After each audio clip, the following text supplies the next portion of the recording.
guys, welcome back to my channel, Andre here with ZenoMoth.com. It might say Spiderman on the box, but believe me guys, I'm on a real Iron Man marathon this week. So stay tuned for the Hulkbuster video review later this week. But first we have this beautiful Mark 47 on the review table. So this is the MS427, it's a 19th diecast figure by Hot Toys. And this paint scheme totally struck me when I got it out of the box. This combination of red, silver and nice gold paint application is really top notch. So follow me for this video review, and I will also give you a quick comparison to the Civil War Mark 46. So let's get started with the box first. So for the box, as you can see, a pretty sturdy box as with all the diecast figures. On the top part we've got a red golden colored comic book print showing Iron Man Mark 47, and on the lower part it continues down the concept of this suit. We've got a plain silver area with the Spider-Man Homecoming logo, which is Spider-Man Homecoming was a totally refreshing Marvel movie for my liking, and even my girlfriend liked it. And her first reaction when she saw the recent Mark 47 suit, she asked me, hey, did they run out of red paint? So that was quite nice. And of course I explained to her, and this is why I now could buy a new Iron Man Hot Toys product, just to have a new half silver painted Iron Man. So let's go next for the figure.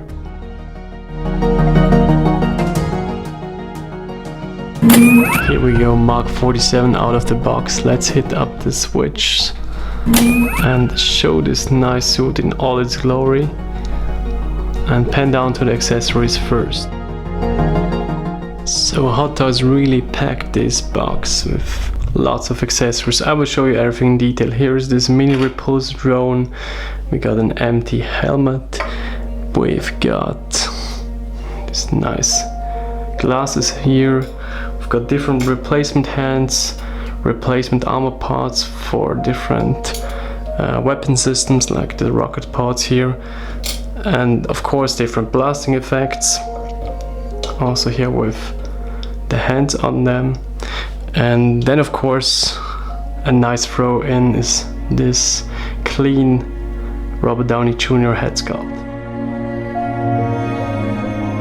So next up is the so-called Repulsor deployment drone, and this is the thing that Tony brought in for rescuing the ferry. And as you can see here, you can attach this fire blasting effect, and this is the actual Repulsor if I'm correct. And here you see these latches that you can articulate, and you got a secondary one. You can put them just here into these sockets on the actual jet. The jet is really nicely painted and sculpted, and it's attached onto a flexible stand, so you can detach it.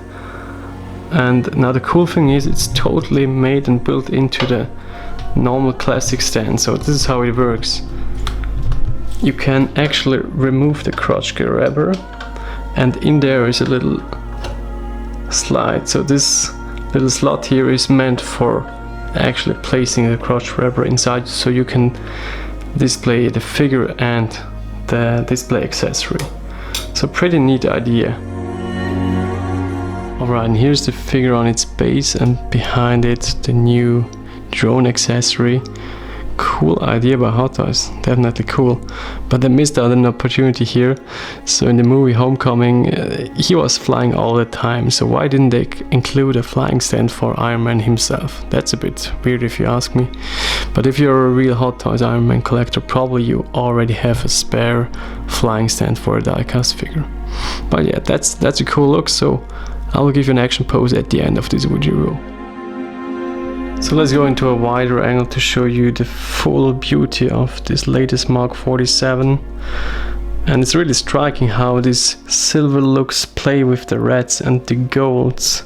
So if we go into a quick 360, really nice. Look at this shiny silver parts on the armor going from the legs all to the bottom. So it might be a repaint, but it's a damn nice one, that's for sure. I already fell in love with it. Even just owning it some hours now, totally dig the color combination. Alright, let's go for the weapon systems. Here on the left arm or left shoulder I mounted the rocket pod. It's basically like with the Civil War version, just a snap-on magnet piece. And then here on the forearms I mounted the rocket pods. These were totally fragile with the Civil War version. I think they got a bit better, nothing major, but yeah, it's what it is. So next up are the helmets. So first you got this main helmet with the LED switch in it, and basically it's a repaint from the one from Civil War, different gold application but the same sculpt. And with the Mark 47 you got another throw-in helmet. So this is of course the one to recreate the scene from Homecoming, where we have a completely remote controlled suit. So it's basically like this, and inside you can see some interior work going on. Nothing major, but it's still cool to see, in the perfect edition if you want to recreate some of the scenes from the movie. Maybe we have Spidey next to Mark 47 and then a Tony Stark figure in a suit, so that could be something you can recreate. So let's go next for the head sculpt. So with the head sculpt, as you can see, they gave us a slightly to the left looking Tony Robert Downey Jr. head sculpt, and it looks really decent. Equally as good as the one from Civil War, and a nice throw-in is the glasses here. They fit pretty snug. You can of course take them off, and there we go. For me, definitely a nice touch. And look at the details and the facial hair here. It's crazy how hot this is, realizing these impressive head sculpts. So next up is comparison with the suited up Mark 46 from Civil War on the right and the new Mark 47 on the left. So they're basically like twins if you look at the sculpt, but in the paint details of course they differentiate. Also here you can take off the front armor on the Civil War version. Here it's fixed on, and if I do a quick 360, of course also on the back side you got lots more silverish panels on the new Mark 47. Then if you look at the gold toning on the helmet, for example, you will see that's a different gold color. So here it's more like gold platin like, and here on the right it's more like a normal gold that you would expect. But personally I would definitely prefer the Mark 47, looking at the gold, orange, silver color scheme. So nice with all the huge detail mechanics from the Civil War version. This is a fine repaint. Okay, then a short comparison with both head sculpts. On the left one is the one from Civil War with the bruise and the straight look, and on the right we've got the new Mark 47 where we have Tony looking to the left side. Both, in my opinion, are equally good painted and sculpted, and it's nice to have a little variation. I mean, they could have just got us the normal one, straight looking without a bruise or something, but this gives you some kind of a neat little touch to this recent release.